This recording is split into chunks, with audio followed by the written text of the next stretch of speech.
भारत के दिल में महाराष्ट्र की एलोरा गुफाओं के बीच एक ऐसा रहस्य छुपा है जो आज भी दुनिया को हैरान करता है, और वो है कैलाशा टेम्पल। ये मंदिर सिर्फ एक इमारत नहीं बल्कि एक अद्भुत कला का सबूत है जो एक ही पत्थर को काट कर बनाया गया है। सोचो, एक पूरे पहाड़ को ऊपर से नीचे तक तराशना बिना किसी मॉडर्न मशीन के। कैलाशा टेम्पल 8वीं शताब्दी में राष्ट्रकूटा डायनेस्टी द्वारा बनाया गया था, लेकिन जो इसे सबसे अलग बनाता है वो है इसकी कंस्ट्रक्शन टेक्निक, जो कि कटआउट आर्किटेक्चर के नाम से जानी जाती है। इसका मतलब है कि ये पहले एक बड़ा पहाड़ था और उसे ऊपर से नीचे तक काटकर एक पूरा टेम्पल डिजाइन किया गया। ये सोचकर ही दिल हिल जाता है कि ये 1200 साल पहले बिना मशीन्स के आखिर कैसे पॉसिबल हो पाया। रिसर्च कहती है कि इस टेम्पल को बनाने के लिए लगभग 4 लाख टन पत्थर को हटाया गया था, और ये सब 100 फीट ऊपर से स्टार्ट करके किया गया, ऐसे जैसे किसी ने एक पेंसिल से कोई अजूबा बनाया हो। टेम्पल के अंदर जो हाथी और देवताओं की नक्काशी की गई है उसका डिटेल इतना परफेक्ट है कि लगता है जैसे पत्थर को मोमबत्ती की तरह तराश दिया गया हो। ये नक्काशी सिर्फ एक कला नहीं, एक कहानी बयां करती है हमें। यहाँ महाभारत और रामायण के सीन्स की भी नक्काशी है, जिसमें हर कैरेक्टर के इमोशंस को आप पत्थर के चेहरे पे देख सकते हो। आज के 3D प्रिंटर्स भी शायद इतना रियलिस्टिक आउटपुट ना दे पाए। सोचो, तब के वर्कर्स के पास ना कोई क्रेन थी ना कोई ड्रिल मशीन, फिर भी उन्होंने इतना बड़ा स्ट्रक्चर बनाया जो आज के इंजीनियर्स को भी चैलेंज देता है। आज की मॉडर्न मशीन्स के साथ भी ये कर पाना शायद बहुत मुश्किल हो सकता है। हाँ, कहा जाता है कि हर नक्काशी एक ही वार में परफेक्ट की जाती थी, क्योंकि अगर पत्थर को गलत तरीके से तोड़ दिया जाए तो उसे वापस फिक्स कर पाना बहुत मुश्किल होता था। ये काम सिर्फ एक कलाकार का पेशेंस का नहीं बल्कि उनकी ईश्वर में आस्था का भी सबूत है, जो हमें वहां देखने को मिलता है।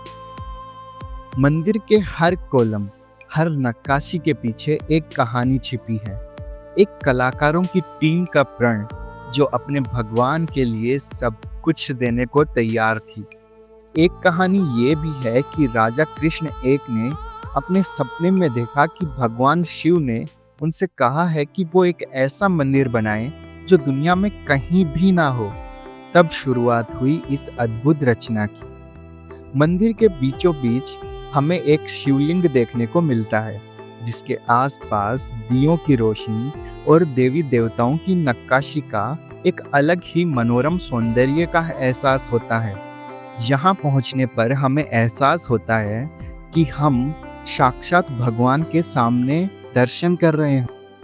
मंदिर की दीवारों पर केवल हिंदू धर्म के नहीं बल्कि बुद्धिस्ट और जैन धर्म के कैरेक्टर्स की भी नक्काशी की गई है।